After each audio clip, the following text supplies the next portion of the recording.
Pernah nggak sih teman-teman ngerasa uang di dompet atau saldo di rekening tiba-tiba menipis, padahal rasanya nggak belanja apa-apa yang besar? Seringkali tanpa sadar, kita melakukan kebiasaan boros halus yang sebenarnya terjadi karena kita terlalu cuek dan malas memperhatikan pengeluaran. Boros halus ini nggak selalu soal belanja barang mahal, tapi lebih ke kebiasaan kecil yang kalau dikumpulkan, jumlahnya bisa bikin kaget. Mari kita bahas sejumlah contoh boros halus yang biasanya sering terjadi dalam kehidupan sehari-hari, terutama karena sikap cuek dan malas. Semuanya sering dianggap sepele, tapi kalau dikumpulkan, bisa membuat pengeluaran membengkak. Yang pertama adalah malas membawa bekal makan siang dan selalu beli makan di luar. Kebiasaan tidak membawa bekal makan siang dan beli aja di luar memang terasa lebih praktis dan sepertinya menghemat waktu. Tapi tanpa disadari, pengeluaran seperti ini bisa membengkak cukup signifikan. Harga makanan di luar itu kan biasanya jauh lebih mahal dibandingkan jika memasak sendiri di rumah. Selain itu, pilihan makanan di luar juga kadang kurang sehat karena cenderung tinggi minyak, garam, dan gula.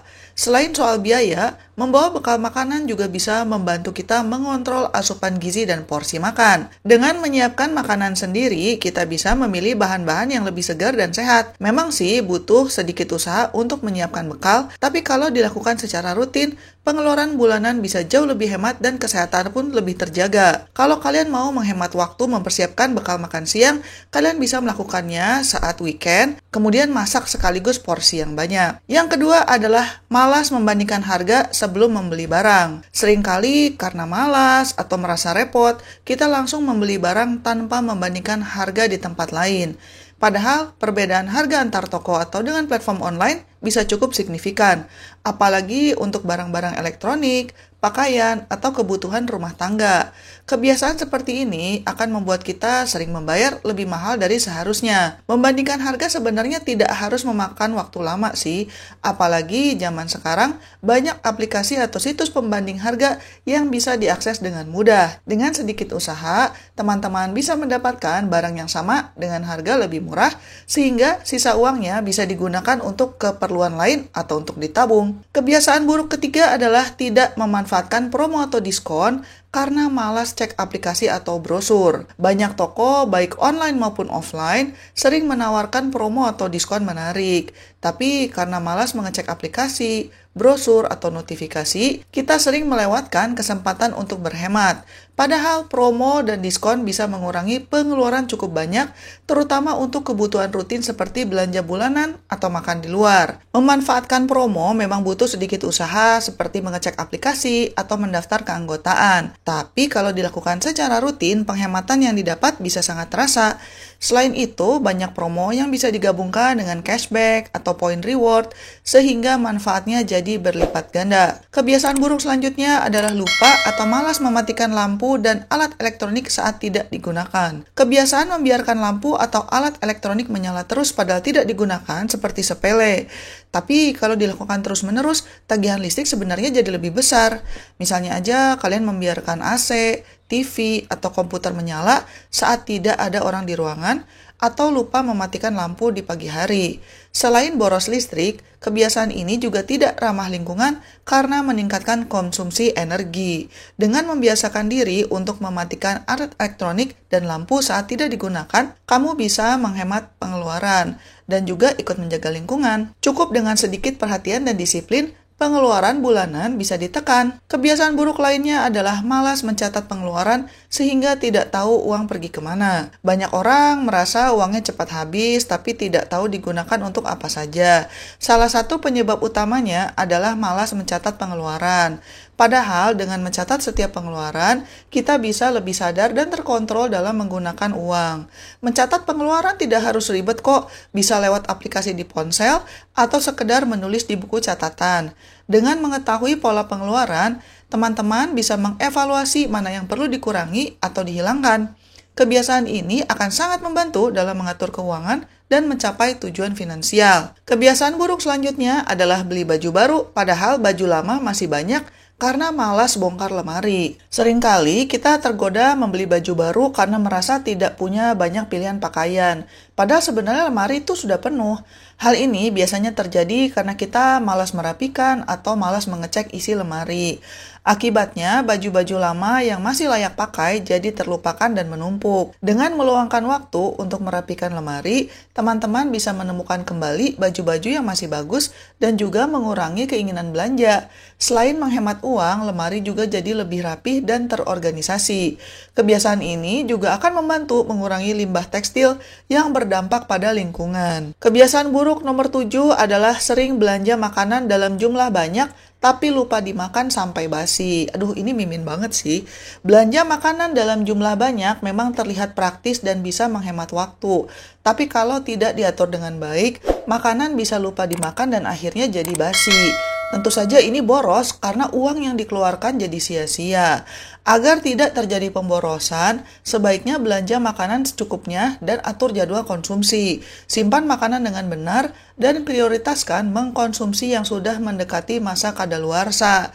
Dengan begitu, pengeluaran untuk makanan bisa lebih efisien dan tidak ada makanan yang terbuang. Sebelum belanja ke supermarket, coba cek dulu di lemari ada apa, di kulkas ada apa. Jadi bisa mengurangi pengeluaran juga. Kebiasaan buruk nomor 8 adalah malas membawa minuman sendiri sehingga terpaksa sering beli. Membeli air minum, misalnya air mineral kemasan atau jenis minuman yang lain, ini memang terasa praktis ya. Tapi kalau dihitung-hitung, pengeluarannya bisa cukup besar setiap bulannya. Selain itu, kebiasaan ini juga menambah limbah plastik yang tidak ramah lingkungan. Dengan membawa botol minum sendiri, teman-teman bisa mengisi ulang air kapan saja, atau bisa juga misalnya udah bikin teh dari rumah. Selain lebih hemat, teman-teman juga ikut berkontribusi mengurangi sampah plastik. Membiasakan diri membawa botol minuman memang butuh sedikit usaha, tapi manfaatnya sangat besar untuk keuangan dan lingkungan. Kebiasaan buruk nomor 9 adalah terlalu sering menggunakan kendaraan pribadi, padahal bisa jalan kaki atau naik kendaraan umum. Kendaraan pribadi memang menawarkan kenyamanan dan kepraktisan, tapi kalau terlalu sering digunakan apalagi untuk jarak dekat, itu bisa membuat pengeluaran membengkak, apalagi kalau sebenarnya kalian masih bisa jalan kaki atau naik kendaraan umum saja. Untuk berhemat, cobalah untuk lebih selektif ketika menggunakan mobil atau motor. Kalau jaraknya dekat, cobalah jalan kaki atau naik sepeda. Selain berhemat, teman-teman juga bisa lebih sehat karena tubuh jadi lebih aktif. Kalau untuk perjalanan yang lebih jauh, pertimbangkan naik kendaraan umum karena biayanya akan jauh lebih murah. Kebiasaan buruk selanjutnya adalah beli kopi atau beli minuman kekinian setiap hari. Minuman kekinian seperti kopi, boba, atau teh susu memang menggoda dan menjadi tren di kalangan anak muda. Tapi, kalau kebiasaan ini dilakukan setiap hari atau sering banget, pengeluaran bulanan bisa membengkak tanpa disadari. Harga satu gelas kopi atau minuman kekinian itu kan bisa setara dengan satu porsi makan siang di pinggir jalan. Sesekali membeli minuman favorit memang nggak masalah, tapi kalau mau lebih hemat, cobalah sesekali membuat kopi atau minuman sendiri di rumah. Selain lebih murah, teman-teman juga bisa mengatur kadar gula dan bahan-bahan lainnya sesuai selera. Dengan mengurangi frekuensi membeli minuman di luar, pengeluaran bisa lebih terkendali. Kebiasaan buruk nomor 11 adalah rela bayar parkir mahal karena malas jalan cari parkir yang lebih murah. Kadang demi kepraktisan, kita rela membayar parkir di tempat yang mahal daripada mencari tempat parkir yang lebih murah atau gratis. Kebiasaan ini kalau dilakukan terus-menerus bisa membuat pengeluaran membengkak, apalagi kalau mobilitas teman-teman cukup tinggi. Dengan sedikit usaha untuk mencari parkir yang lebih murah, misalnya dengan jalan dulu, kita bisa menghemat cukup banyak dalam sebulan. Selain itu, mencari parkir juga bisa menjadi kesempatan untuk berjalan kaki dan berolahraga ringan. Penghematan kecil seperti ini kalau dikumpulkan bisa sangat berarti untuk keuangan. Kebiasaan buruk nomor 12 adalah cuek dengan barang rusak di rumah sehingga tagihan membengkak. Seringkali kita menunda memperbaiki barang-barang yang rusak di rumah. Padahal hal-hal seperti keran bocor, AC yang tidak dingin, atau lampu yang rusak, ini bisa menyebabkan tagihan air atau listrik membengkak, bahkan menimbulkan kerusakan yang lebih parah dan biaya perbaikan yang lebih besar nantinya. Lebih baik segera memperbaiki barang yang rusak agar tidak menimbulkan pemborosan di jangka waktu yang panjang. Selain menghemat pengeluaran, rumah juga jadi lebih nyaman dan aman untuk ditinggali. Kebiasaan peduli dengan perawatan rumah juga bisa membantu menjaga nilai aset dan menghindari pengeluaran tak terduga. Kebiasaan buruk selanjutnya adalah malas membersihkan rumah sehingga barang-barang cepat rusak dan harus beli lagi. Rumah yang jarang dibersihkan itu akan membuat debu dan kotoran menumpuk sehingga barang-barang di dalamnya cepat rusak. Misalnya aja perabotan kayu jadi lapuk, elektronik berdebu, atau pakaian jadi berjamur. Akibatnya, teman-teman harus mengeluarkan uang untuk membeli barang baru. Atau bisa juga teman-teman itu karena rumahnya berantakan, lupa punya barang apa saja, sehingga membeli barang yang berduplikasi atau jadi double-double gitu. Dengan rutin membersihkan rumah, barang-barang jadi lebih awet dan tahan lama.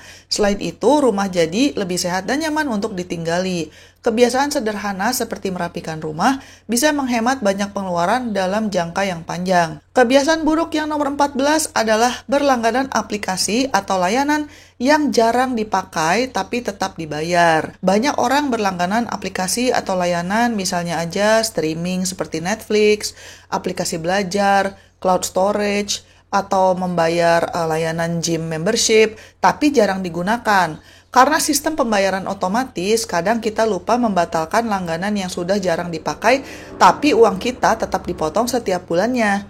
Makanya, cek secara rutin aplikasi atau layanan yang masih aktif dan evaluasi apakah benar-benar dibutuhkan.